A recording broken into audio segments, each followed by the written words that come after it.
Raden Haji Rhoma Irama atau yang lebih dikenal dengan nama Rhoma Irama adalah putra hasil perkawinan tokoh pejuang Indonesia, Raden Burdahanggrawiria, dan Tuti Juariah.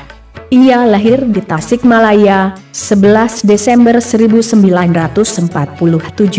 Tumbuh dalam keluarga yang mencintai seni, Rhoma mendirikan grup musik pop bernama Gaihan pada 1963. Namun, upaya Rhoma menjadi musisi pop ternama rupanya kurang berhasil. Lelaki yang pernah menyanyikan lagu I Would Have Nothing milik Tom Jones dan memenangkan ajang Asian Pop Singer Festival 1972 di Singapura itu kemudian bergabung di sejumlah orkes Melayu, OM, termasuk Chandra Lekar, El Sitara, Chandra Lela, dan Purnama. Dari OM Purnama, Rhoma kemudian bertemu dengan Elvi Sukaesih yang nantinya akan menjadi salah satu pondasi pertama Soneta. Seperti yang tertera dalam album soundtrack film Menggapai Matahari Satu Kaki, Rhoma menyatakan bahwa Soneta Group didirikan tanggal 13 Oktober 1973.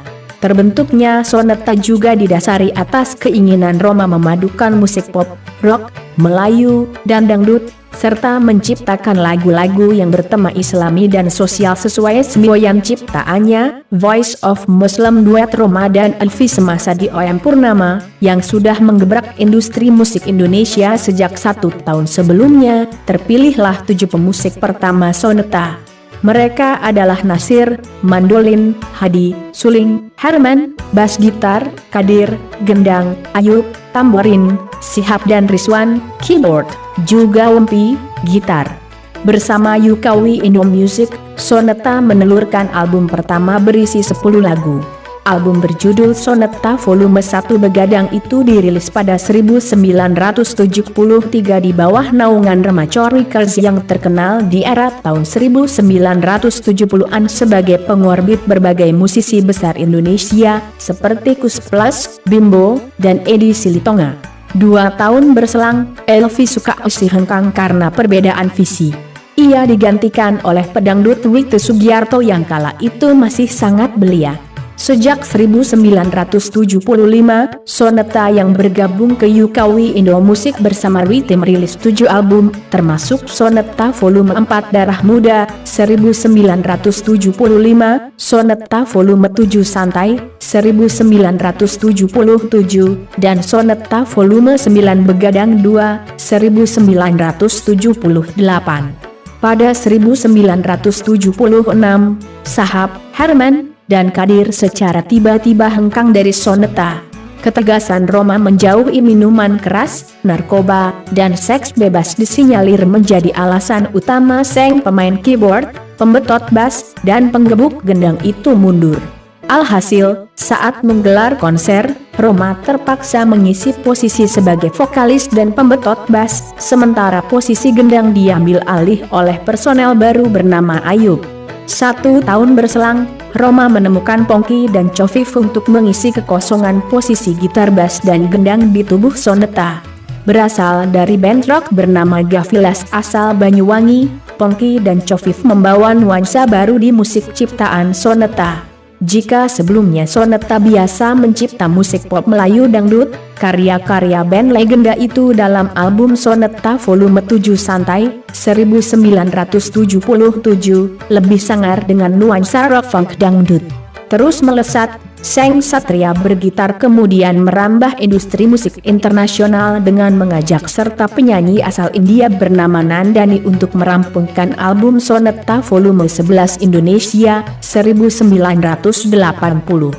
Tahun setelahnya, sang Ratu Dangdut Elvi Sukaesih kembali membantu Soneta dan menyanyikan beberapa lagu di album Soneta Volume 12 Renungan Dalam Nada, 1981.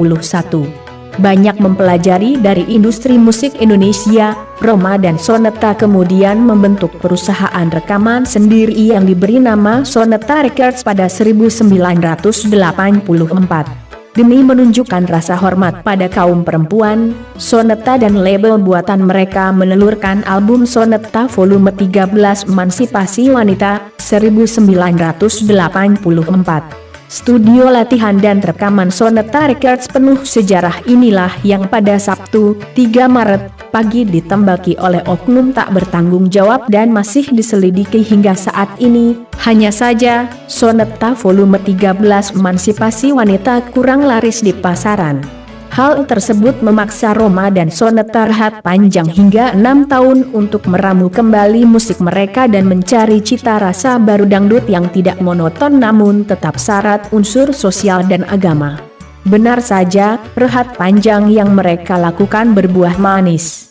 Album Sonata volume 14 Judi, Sonata volume 15 Gali Lobang Tutup Lobang, serta Sonata volume 16 Bujangan yang dihasilkan setelah itu sukses menjadikan Sonata satu-satunya grup dangdut yang terus eksis dan produktif selama 3 dekade sejak era tahun 1970-an hingga tahun 1990-an di tengah perubahan drastis yang dialami industri musik Indonesia kala itu.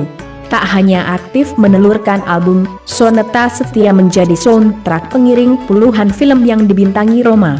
Beberapa di antaranya Perjuangan dan Doa, 1980, Satria Bergitar, 1984, dan Nada dan Dakwah, 1991. Berkat tingkat produktivitasnya yang tinggi, Sonata berhasil meraih Golden Record sebanyak 11 kali. Roma dan Sonata sempat pula menjadi objek penelitian William H. Frederick, doktor sosiologi asal University of Ohio, Amerika Serikat. Sementara itu, Roma mendapatkan gelar profesor bidang musik dari American University of Hawaii pada 2005. Demikian sekilas sejarah sang legenda musik dangdut Sonata Group. Terima kasih.